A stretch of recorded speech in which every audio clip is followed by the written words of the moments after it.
Nos encontramos en Londres, en la época actual. En las profundidades del subsuelo, resguardado en un búnker de la Biblioteca Británica con un clima meticulosamente controlado, está sucediendo un acontecimiento que promete transformar para siempre nuestra comprensión de la historia. En este lugar no existe el polvo ni el aroma añejo del papel antiguo. Aquí solo reina una limpieza estéril y el zumbido constante de potentes servidores informáticos.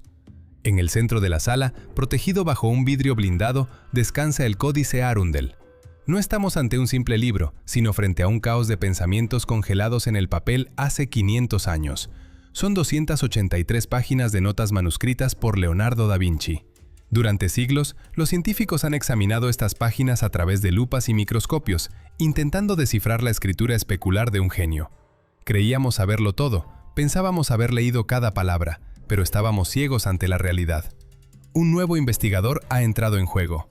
Este nuevo analista carece de ojos biológicos, pero posee una visión que trasciende las limitaciones humanas, capaz de percibir espectros de luz invisibles para nosotros. No conoce la fatiga y tiene la capacidad de analizar millones de patrones por segundo. Hablamos de la inteligencia artificial. Una red neuronal de última generación, entrenada con miles de manuscritos del Renacimiento, ha comenzado su labor.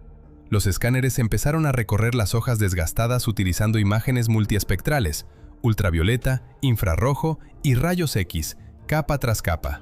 Micra a micra, la máquina eliminó digitalmente siglos de suciedad, manchas de tinta y, lo más importante, las correcciones conscientes hechas por el propio autor.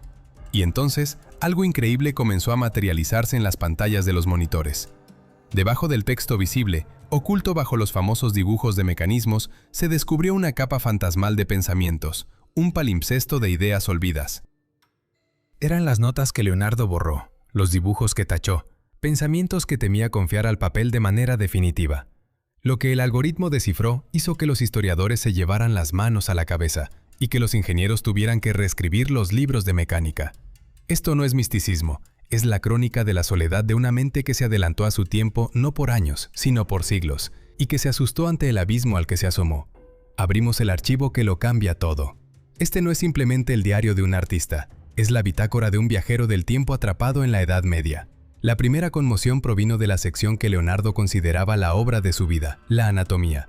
Sabemos que diseccionaba cadáveres, lo hacía ilegalmente por la noche, en los sótanos húmedos del Hospital de Santa María Nova en Florencia, a la luz de un cabo de vela, luchando contra las náuseas y el miedo a la Inquisición. Pero la inteligencia artificial, al comparar sus bocetos con datos modernos de resonancias magnéticas y tomografías computarizadas, reveló un detalle que había sido ignorado durante 500 años. Leonardo no solo dibujaba órganos, modelaba su función. En los márgenes de una de las hojas dedicadas al corazón se restauró un boceto borrado. Era un dibujo de la válvula aórtica, pero no en estado estático. Leonardo dibujó los flujos de sangre remolinosos que se forman cuando las aletas de la válvula se cierran, la turbulencia. Durante siglos, los cardiólogos consideraron estos rizos como una decoración artística, un tributo a la estética renacentista.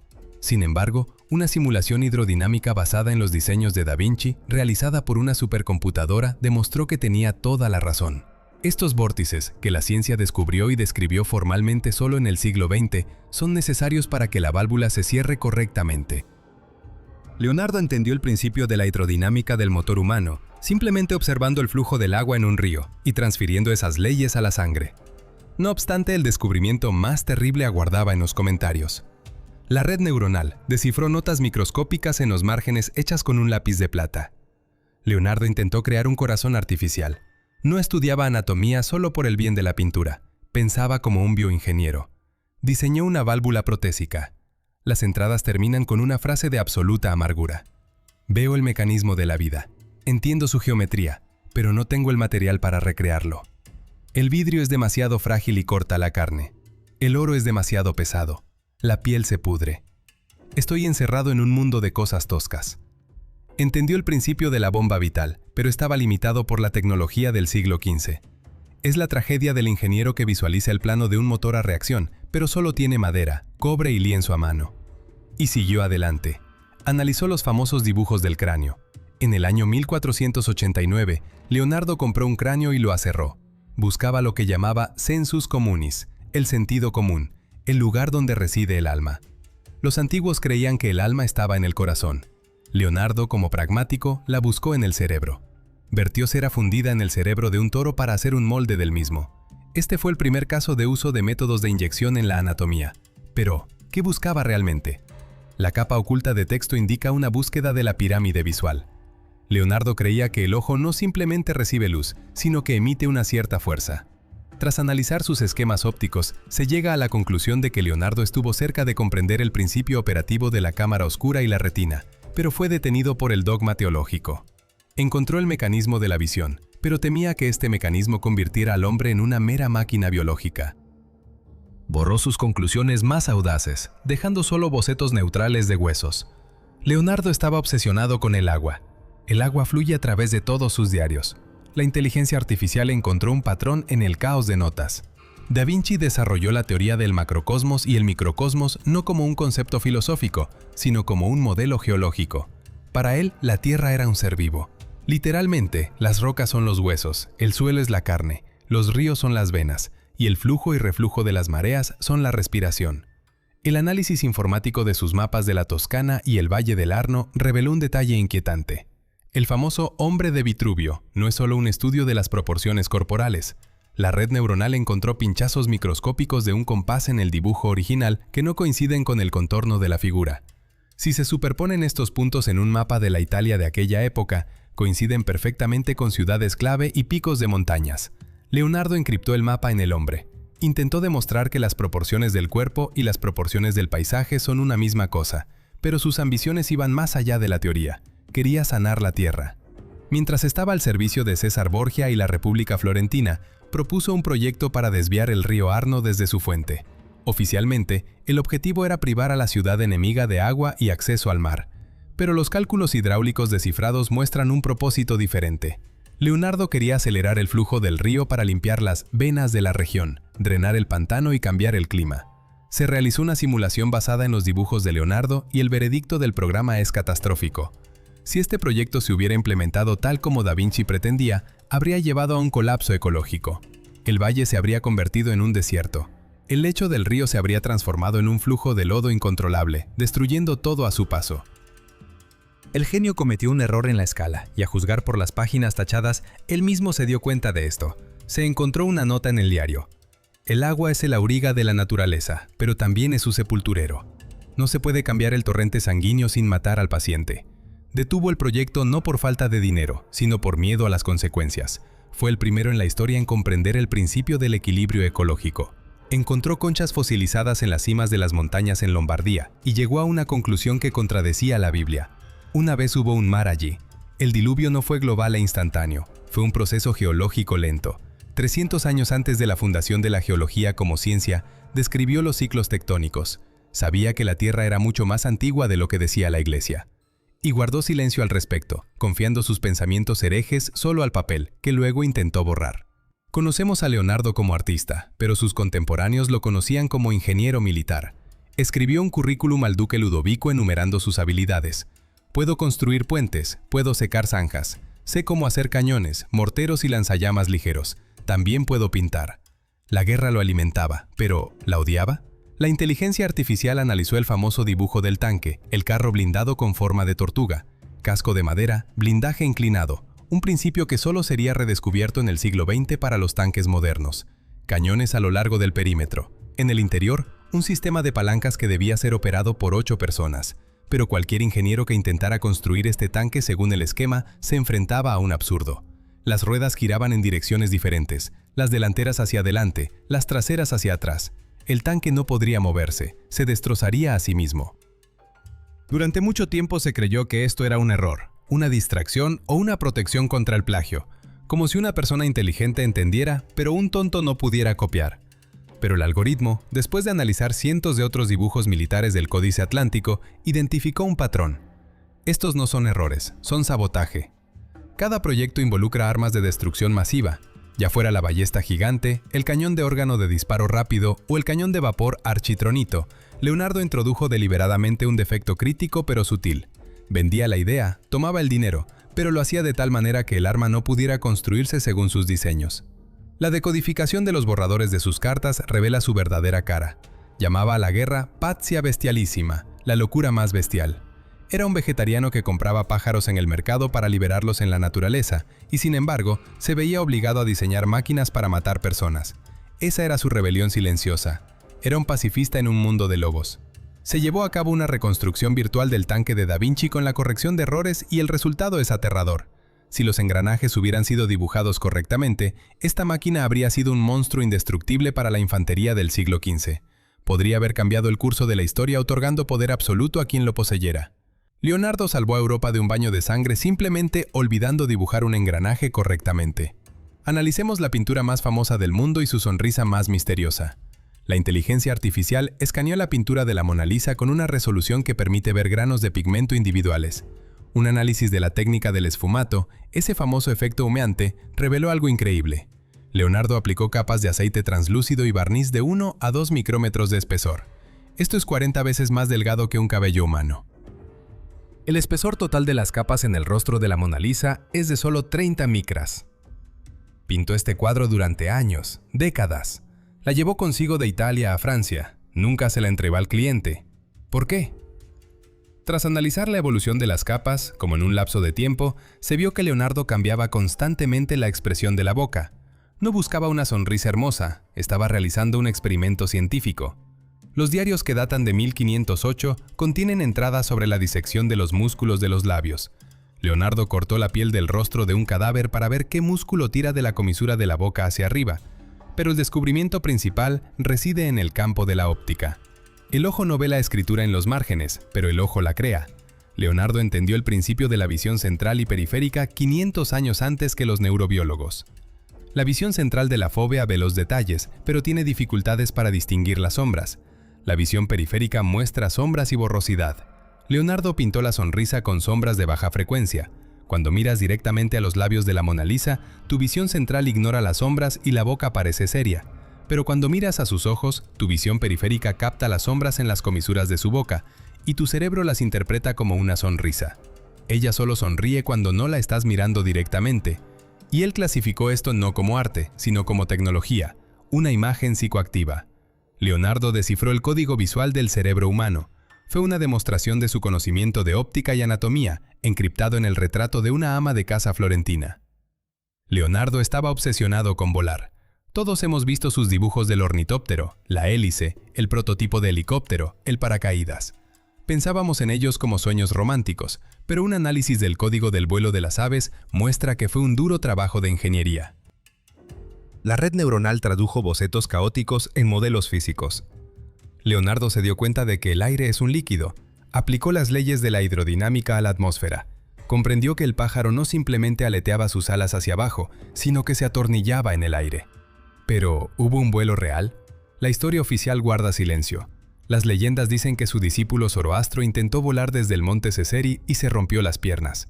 Se encontró confirmación en los registros borrados. Un boceto de la trayectoria de caída, un cálculo de la carga del viento y la frase «El gran pájaro emprenderá su primer vuelo desde el lomo de su gigante cisne, llenando el mundo de asombro y todos los registros con su gloria». Fue escrito como una profecía, pero debajo, con letra pequeña, se agregaron cálculos de fracturas óseas y la fuerza del impacto. Una simulación del vuelo del ornitóptero de alas batientes muestra que los humanos somos demasiado débiles. No tenemos músculos pectorales que puedan levantar nuestro peso. Leonardo entendió esto. Hacia el final de su vida cambió del vuelo batiente al planeo. Inventó el ala delta y modeló sus diseños de alas posteriores. Son aerodinámicamente estables. Si hubiera construido este planeador con bambú y seda, habría volado. Pero chocó contra un callejón sin salida energético. En una de sus entradas nota con amargura: «Necesitamos una fuerza nacida del fuego, no de la carne». Predijo la necesidad del motor de combustión interna 400 años antes de su invención. Se dio cuenta de que el motor biológico, los músculos, no era adecuado para la aviación. La inteligencia artificial realizó un análisis psicolingüístico de todos los textos disponibles de Leonardo. Estilometría, búsqueda de patrones de pensamiento. El resultado crea un retrato de una persona que recibiría un montón de diagnósticos hoy en día. Primero, TDAH, trastorno por déficit de atención e hiperactividad en su forma extrema. Nunca terminaba nada. Su mente saltaba de un tema a otro a una velocidad furiosa. En una página comienza a escribir sobre el color de la sombra bajo la hoja de un árbol. El siguiente párrafo pasa a la estructura de una cerradura y termina con una lista de compras. Segundo, ambidextrismo y lateralización cerebral única.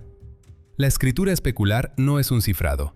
Habiendo analizado la velocidad del movimiento de la pluma, se llegó a la conclusión de que Leonardo escribía así porque le resultaba más cómodo. Su cerebro no perdía tiempo girando las letras para ajustarse al estándar social. Las conexiones entre sus hemisferios funcionaban de manera diferente a las del 99% de las personas. Veía el mundo sin filtros de percepción. Tercero, soledad. Un análisis de la coloración emocional de las palabras revela una profunda y negra melancolía. Estaba rodeado de estudiantes, pero estaba completamente solo intelectualmente. No tenía con quién hablar. Nadie entendía sus ideas. Escribía hacia el vacío. Dime, ¿se ha hecho algo? Esta frase se repite en sus diarios como un mantra de desesperación. La batalla de Anghiari, el fresco más grande de Leonardo en el Palacio de Florencia, se considera perdida.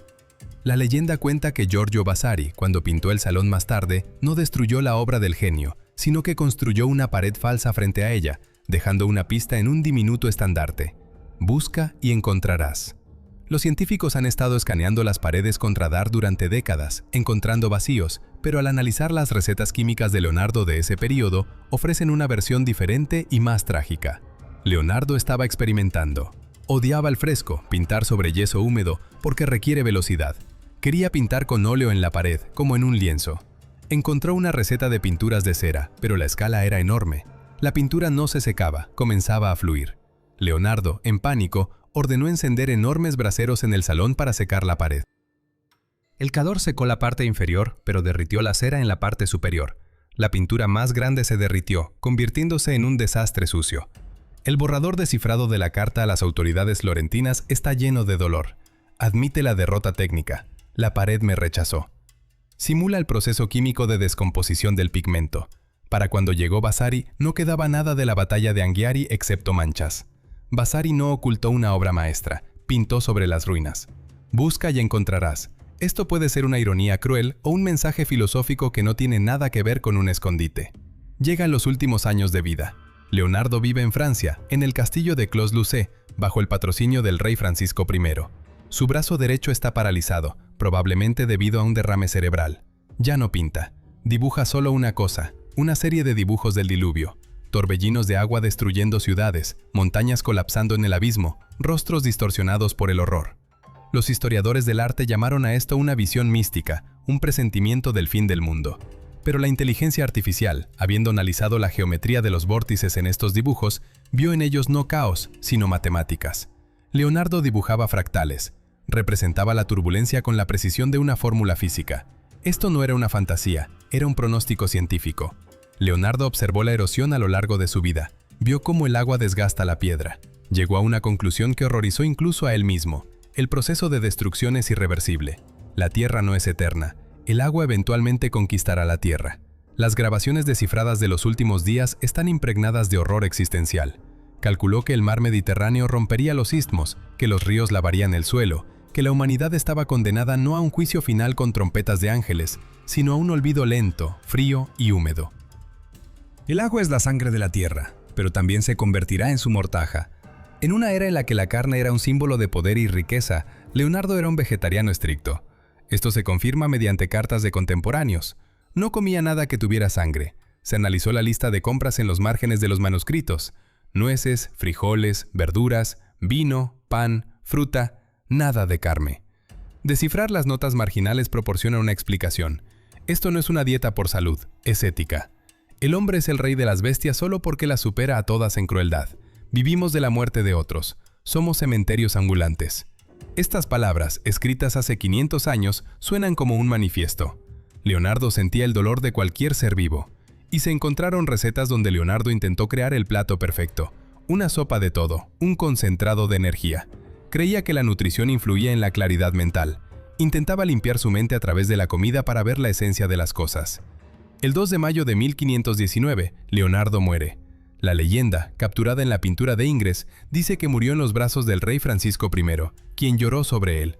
Sin embargo, al analizar el diario real y la correspondencia de la corte, se descubre que ese día el rey estaba en Saint-Germain-en-Laye, a 2 días de viaje de Amboise. Leonardo no murió en los brazos del monarca, murió rodeado de sus estudiantes, Melzi y Salai, y un sacerdote. La última entrada fue hecha con mano temblorosa, posiblemente la izquierda, ya que la derecha había fallado. He ofendido a Dios y a los hombres al no haber hecho en mi arte todo lo que podría haber hecho. Percibimos esto como la coquetería de un genio, pero al analizar el contexto de toda su vida, se interpreta como un arrepentimiento sincero y profundo. Dejó atrás miles de páginas de borradores, pero ni un solo tratado completado, ni una sola teoría terminada publicada durante su vida. Su conocimiento de anatomía, hidrodinámica y óptica estaba a siglos por delante de la ciencia, pero permaneció en baúles. El mundo no los recibió. Sintió que había traicionado su don al desperdiciarlo en la creación de decoraciones festivas y pinturas inacabadas. Un análisis de la numeración de páginas en los códices muestra otra cosa terrible. Falta aproximadamente el 40 o el 50% de los registros. ¿Qué había en ellos? Extrapolando los vectores de sus intereses, se construyen hipótesis. Podría haber habido astronomía. Leonardo escribió: «El Sol no se mueve», mucho antes que Copérnico y Galileo. Pudo haber desarrollado el sistema heliocéntrico, pero lo destruyó por miedo a la Iglesia. Podría haber habido experimentos con química de polímeros. Intentó crear ámbar artificial y barnices. Podría haber habido allí los primeros bocetos de computadoras o máquinas de calcular. Estas páginas han desaparecido. Quizás fueron robadas como recuerdos por los herederos. Quizás el propio Leonardo las quemó en un ataque de desesperación, o fueron destruidas por la Iglesia. El escáner en la Biblioteca Británica se apaga. El trabajo está completado. Se han procesado terabytes de datos. ¿Quién fue Leonardo? El análisis pinta un retrato no de un mago o un profeta, sino de un hombre con una mutación única de percepción. Su cerebro procesaba la información visual más rápido que el de las personas normales. Notaba cómo una libélula bate sus alas 200 veces por segundo y lo dibujaba correctamente. Veía conexiones donde otros veían vacío. Una analogía entre la ramificación de un árbol, los vasos sanguíneos y los ríos, entre un rizo de cabello y un remolino. Era un viajero del tiempo que nació demasiado pronto. Era un prisionero de su siglo, un hombre con el cerebro de una supercomputadora, obligado a trabajar con un cincel, un pincel y una pluma. El descubrimiento de una capa fantasmal en sus diarios no disminuyó su grandeza. Al contrario, hizo tangible su tragedia. Vimos sus dudas, sus errores, sus miedos. Vimos a un hombre que intentó abarcar el universo con su mente, pero se dio cuenta de que el universo es infinito y la vida es corta. El Códice Arundel y otros manuscritos no son solo monumentos históricos, son borradores de nuestro presente. Cirujanos robóticos, drones, lentes de contacto, tanques, submarinos. Todo esto nació en la cabeza de una persona hace 500 años. Leonardo da Vinci nos dejó un mensaje que solo podemos leer ahora que hemos creado un intelecto igual al suyo. Y el mensaje es: todo está conectado con todo, aprendan a ver. La historia de Leonardo no ha terminado, apenas comienza. La inteligencia artificial continúa aprendiendo de da Vinci. Quizás mañana, en los márgenes de otro dibujo de ala, encuentre una fórmula que nos dé las estrellas o una advertencia que ignoraremos de nuevo. ¿Creen que Leonardo fue simplemente un observador brillante o tuvo acceso a un conocimiento cuya naturaleza no podemos explicar? ¿Y qué había en esas miles de páginas perdidas? Recuerden, incluso el ojo más agudo no puede ver lo que está oculto bajo la superficie hasta que aprendemos a mirar correctamente.